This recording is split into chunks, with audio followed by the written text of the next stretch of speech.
Hi, my name is, hi, my name, hi, hey, hi. Jeez, why is this so, hi, my name is Sky, and welcome to my YouTube. Where do I start?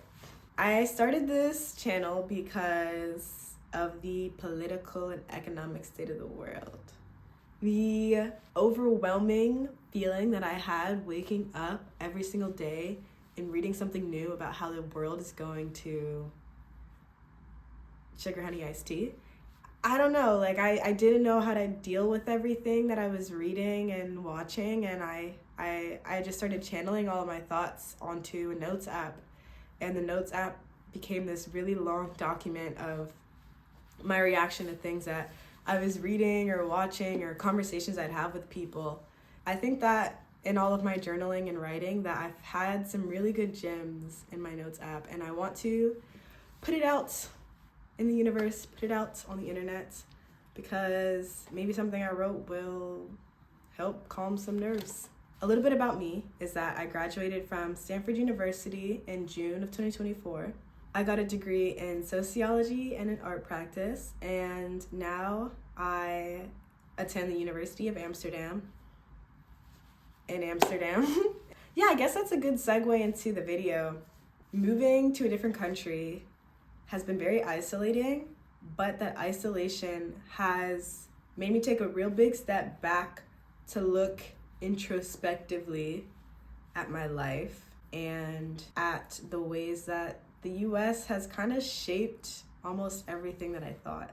Things that I thought were real, intelligent, valuable, possible, that was all shaped by living in the United States. And I don't think that I would have as intensely challenged or questioned that unless I had started to learn and educate myself in a context outside of the US. Now, I'm not gonna lie, like, the Dutch aren't perfect. Like, they know they got their own stuff to deal with, and that's a whole other can of worms. Still a Western institution at the end of the day, but non-American, and has created a space for me to intensely pull back and interrogate the American influences on my beliefs.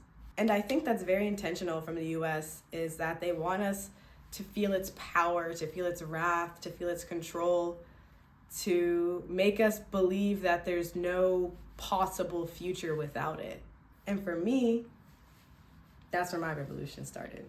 It started with me letting go of almost every single limiting belief.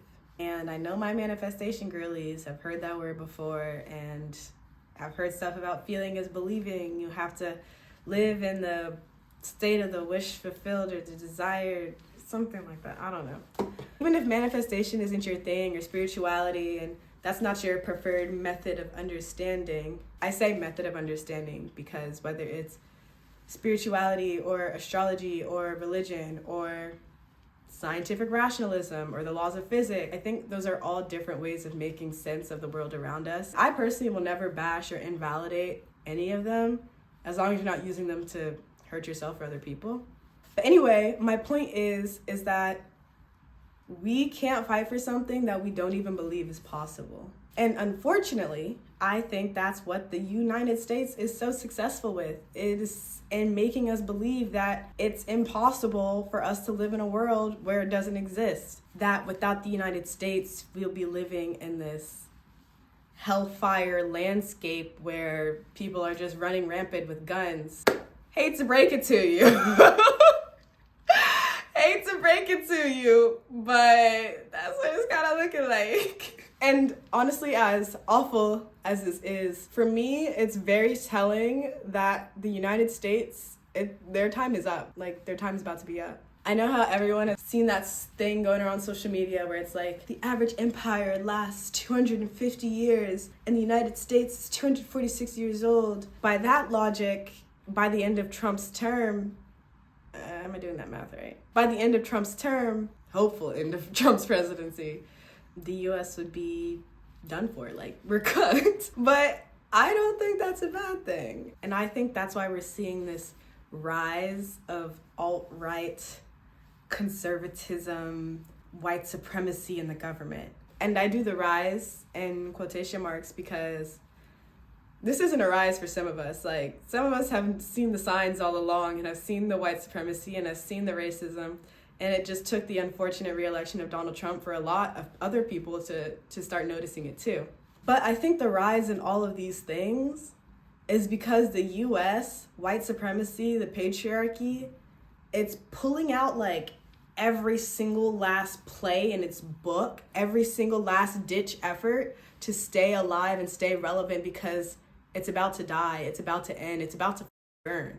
And I know some people worry and get scared when they hear, oh, it's gonna burn, or it's gonna crumble, or it's gonna all come crashing down. But to be honest, after Donald Trump's re-election, a lot of us were scared. And so I think the question that you should be asking yourself is, would you rather be scared in a country that hinges on exploitation of labor, the environment, women, children, I could go on, or would you rather be scared in an unknown future, but one that we get to build and one that we get to create and imagine? For me, the answer is pretty obvious, but it's important and it's almost a requirement that we let go of these old systems that we've been holding on to. This might be a hot take. Well, maybe it's not a hot take. I will speak from my own experience. I have seen other Black women feel like they're absolved from racism and from the patriarchy and from other systems of oppression because of their identity as being the oppressed in that like systemic relationship. But the big problem with that is that we're so fast to be like, oh, that was racist, oh, that was sexist. And yes, those things most likely are, but it's harder to turn the finger inward and realize the ways that you reproduce and are holding on to those same things too. Me feeling like I need to put on makeup before I go outside, or if I'm out in public that I have to be quiet and reserved because they're gonna think I'm loud. Like, that's all internalized sexism, internalized racism. And it's very easy for me to spot it when it's on other people and in other systems, but it takes a lot of self-reflection and introspection and patience with yourself to realize the ways that you are also reproducing those same things that you're critiquing.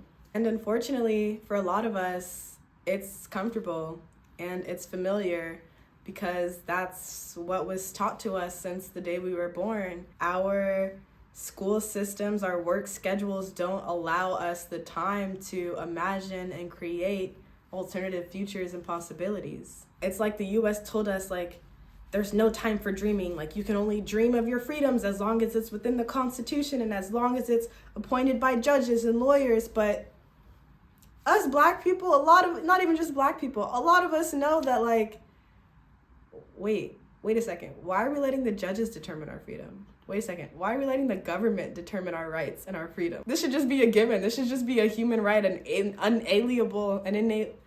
And so the first step in the revolution is to imagine the revolution being over. What are you doing if racism didn't exist? What does life look like without sexism? What does life look like with the environment fully intact and without tech oligarchs destroying it? I heard this quote from a friend once at a protest on Stanford's campus to get the university to divest in the genocide in Palestine. My friend, she'd said, hopelessness is the best tactic of oppression. And when she said that, that has not left my thoughts since like the day that I heard it. Because it's so true.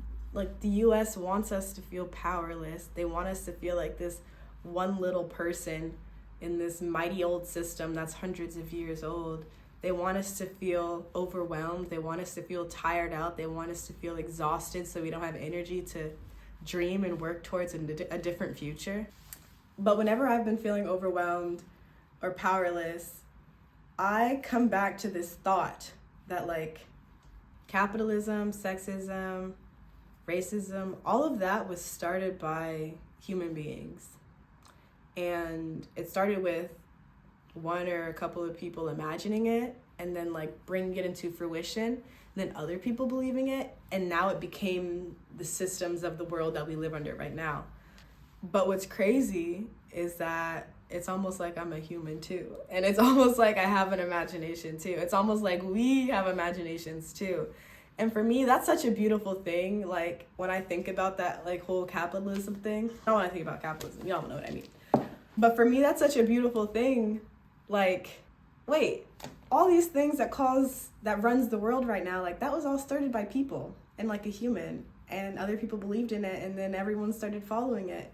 And I think that removes the overwhelming power that these systems have over us, and are like, wait a second, those are human created concepts, and it's almost like I'm a human who can create a concept too. For me, that's given me like all this energy and hope and optimism, even in the most bleakest of times. But yeah, that brings me to the end of the video. I'm gonna end with this quote of mine. Hopefully it's mine and it's not said anywhere else on the internet. That'd be embarrassing. But I wrote down in my notes app, "We'll never make it to the finish line unless you know what it looks like. We'll never get our liberation unless we know what that looks like." Start creating in your heads the kind of world and systems that we do want to live under, so that way we can be like that white man that started capitalism, but only do it with something better and non-exploitive of the environment and of people. Hopefully you enjoyed this video.